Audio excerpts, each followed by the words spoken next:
If you're wondering how Trump got into office, if you're wondering where did all these people come from and why the parties seem to be devolving and completely changing, why Republicans have completely changed their values while Democrats are pulling off the mask, I got some answers for you. Let's go ahead and take a look at them.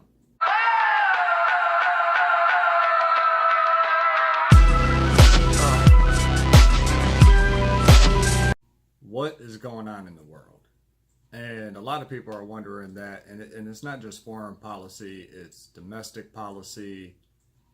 You know, where did Trump come from? Where did these Trump supporters come from? That, you know, why is he pulling at people in different parties? Why do the parties seem to be breaking down? Why is there kind of a purification going on in all of this? And there's really two people that I think explain kind of what's going on in American thought process well. One is a man by the name of Russell Walter Mead, and the other one is Peter Zeihan. They're both geopolitical people. One really focused, he came out with a book in 2001 called Special Providence, and it really kind of classified four distinct American thought processes that he named after presidents. And we'll go into those, and I kind of refer to those in earlier videos today. And the other one is Peter Zeihan, who I'm much more familiar with. I've read both of his books, and he kind of explains what's been going on with the global order and how it started and what's been happening to it and what's going on right now. But both of these people are geopolitical people, and they really got their kind of thumb on what America is doing. But if you watch their videos and read their interviews, they're, you know, they don't really seem, they're not political in nature. It's really kind of looking at what countries could do and what they think they're actually going to do. And kind of working from the basis of these two schools of thought, I end up looking at politics and analyzing it. And so this is kind of where the world's going and how we kind of ended up here and the political response to it. And this is where a lot of this analysis that you get from me comes from. So Mead wrote this book in 2004, and what he did was he recognized four distinct foreign policy thought processes in the United States, and he named them after presidents. So one of them was Hamiltonians. They are kind of they're a bit globalist. They're the people who wanted the U.S. to be central hub of kind of this global order. You know, with our currency being kind of the world's currency and all the trade done in U.S. dollars, and why our financial regulations and our financial sanctions have such an impact on the rest of the world is because of this reason and because of these people. They're really into this global order, really, you know, this kind of makes up the core of the Democratic Party.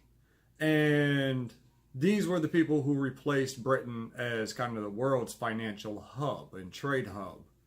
And they're also, they started NATO and the effort to contain the Soviet Union, along with, you know, what was called Wilsonians, you know, named after President Woodrow Wilson.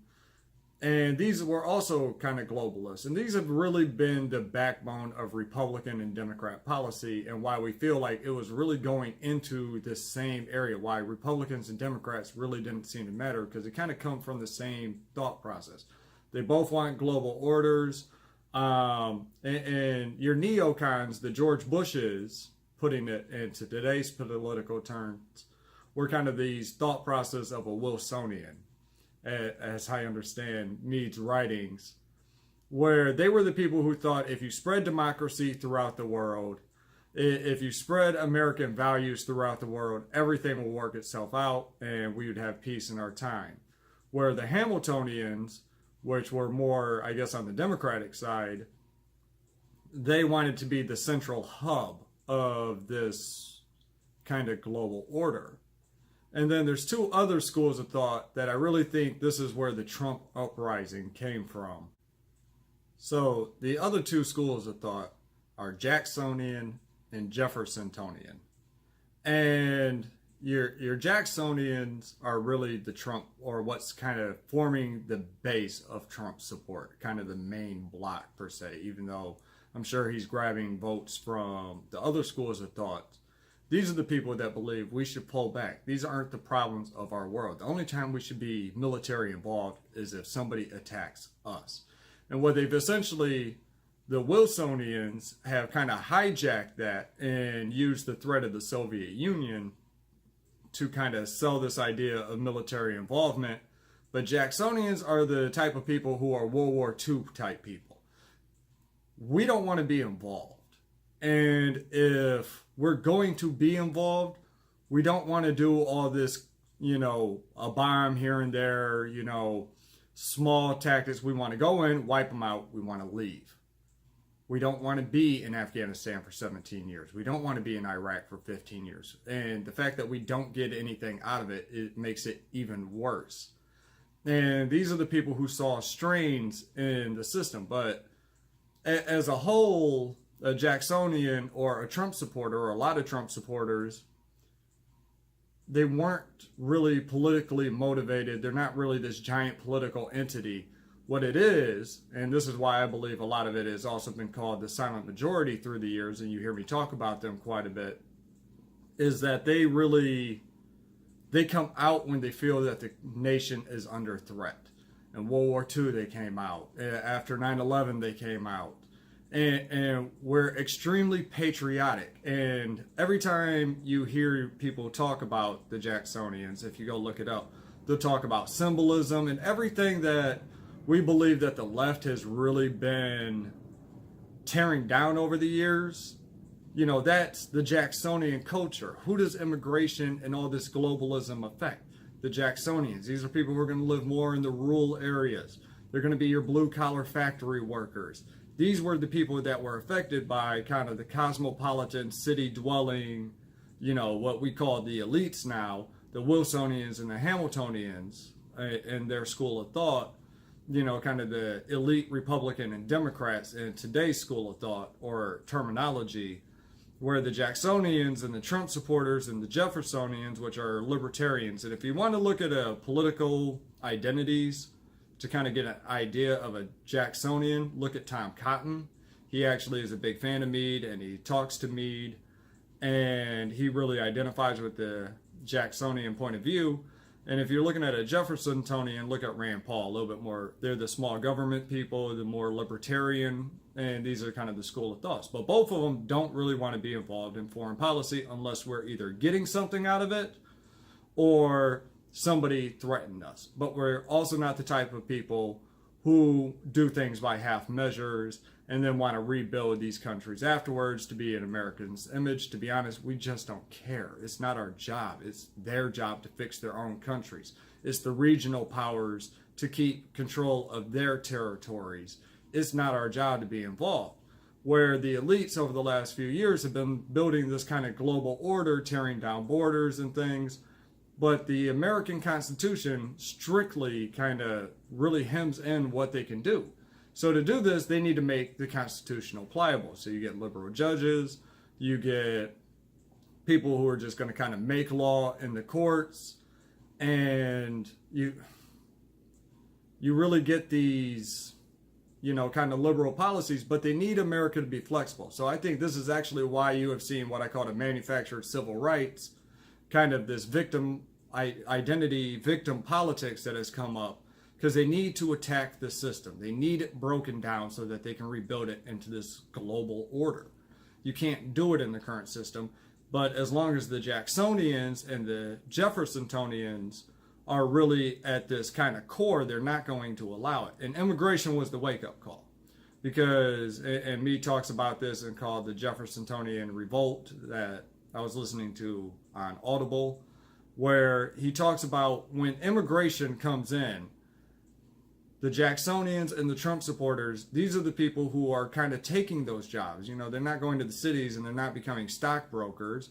They go to the fields, they work in factories, they work in construction jobs. Well, these are the jobs that Jacksonians work into, and these are the, areas that Trump supporters go. And when the factory moves overseas, these are the Trump supporters and the Jacksonians who are affected by these policies that don't affect the cities and the elites.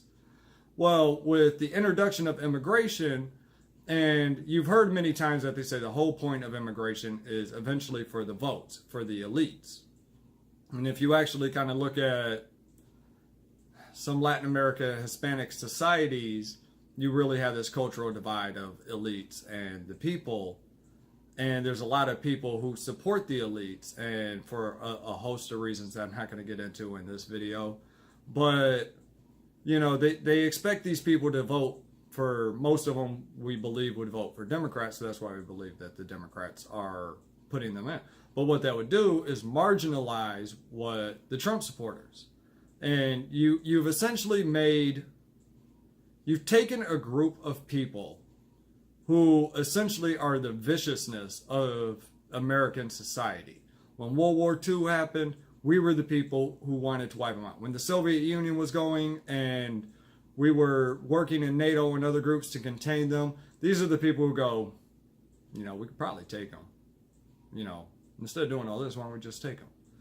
And these are also the people who do like their guns, who want the Second Amendment, and who actually, when you hear people and liberals say, well, what do you think? That the American people, the government is going to come after you and you guys are going to take out the government? Yes, we do.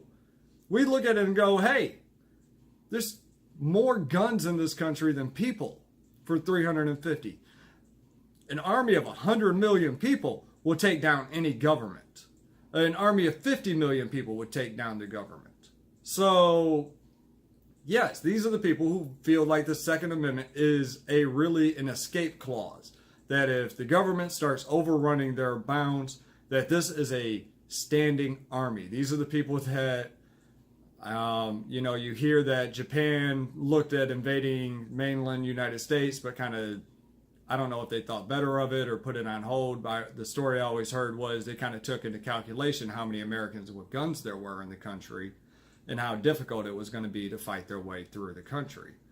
Honestly, I don't know how true that is. I'm sure there was studies done like that, but it's kind of a story that's always kind of stuck with me. And this is largely because of the Jacksonians. And that's why, Obama's saying they want to cling to their guns and their religion. This is their heritage. This is their culture that's been under attack. And these are the people who, when they feel under attack, they lash out and they don't understand mercy. They don't want to play around and compromise. They want to run you over. They want to take you, if you're another country, they want to take you out, and then they just want to go home. They want to be left alone by the government. And, they found, we start looking that we're rebuilding other countries when our cities are falling apart. Our roads are falling apart. There's a giant drug problem in the country. There's whole groups of people living in poverty and they're losing their jobs. And if they wanted to celebrate their own culture, then they were called racist. And eventually they woke up. We woke up. We started looking around, and this is why the parties are changing. It's not because of Republicans and Democrats are shifting sides. It's these schools of thought are realigning themselves based on the failures of the elites, of the Republicans and the Democrats creating this global order through Iraq, Afghanistan, the free trade deals, losing jobs. 50, 60 years of all of this is just drained America. And now we find ourselves under threat from countries like Russia and China. And our allies in Europe have largely disarmed and just kind of let us shoulder the burden. And all of this was hurting us. And although we're still the strongest country on earth and we have this great GDP and our cities and the elites were doing great, these were the people being hurt. But they're the backbone of the country. And it's kind of what the country stands upon. It's our foundation, and we found ourselves under attack. And the reason why I found ourselves under attack, I honestly believe, was, through the Second Bill of Rights, and to get enough movement, while I think they felt like the Jacksonians were out of power enough to keep us in a permanent kind of underbase, marginalized politically through immigration and through job loss. And what they would do is slowly rewrite the Constitution and kind of create this global system and more integrate us into it. And we started looking around, and we didn't know why we were being called racist when we believe everybody should just be equal. And if the government stayed out of our way, that things would be better. We didn't understand why we're teaching transgender sexhood to our kindergarteners. We don't understand why in school we're hardly teaching the academics and the science courses, and we're teaching gender studies and climate change and all these very political ideas, when we were told back in the 60s, when we had the number one education, it was all at the local level, and it was all heavily academic based and critical thinking based, which most other countries don't really teach critical thinking, that we were somehow falling behind, and that they had to create the Department of Education. And we've seen every year our education system becomes more basically propagandized. It's more political thought processes, and here's a fact, study a fact, learn it. And they're not teaching critical thinking anymore. They've really taken the soul out of the American spirit. And that if you were American patriotic, you were somehow racist and against minorities. And don't you know how much suffering you caused? And then there started becoming this victim hierarchy. And we kind of looked around and we saw this, and we saw a giant debt. The Tea Party was part of this, that we saw a giant debt, that we were involved all over the world, and we weren't getting anything out of this.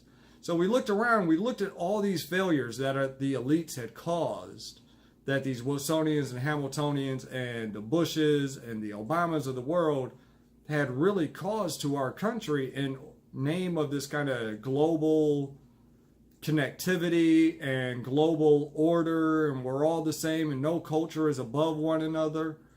And all of this just kind of woke up the Jacksonians, which usually only really wake up and become politically active when the nation's under threat. Well, they saw the nation under threat, but it was coming from within. Enemies foreign and domestic, and we just found a domestic enemy. So Trump gravitated to that. And I know at first people didn't know if it was real or not. And if it's not real, he's doing a hell of an acting job. But that's why we focus on the policy of what he's doing, and we're not focusing on what he's saying. Because we've had politicians that told us all the right things for decades, but nothing was getting better. Nothing was changing. Now we have Trump, who 60% of the time says the wrong thing, but he's doing the right things, and his policies are succeeding. So that's kind of where we're at with it right now. And that's kind of the way I'm viewing our political climate and why we ended up getting to this point. But if you look at the global order and the global system that was being built, it really kind of came into effect after World War II.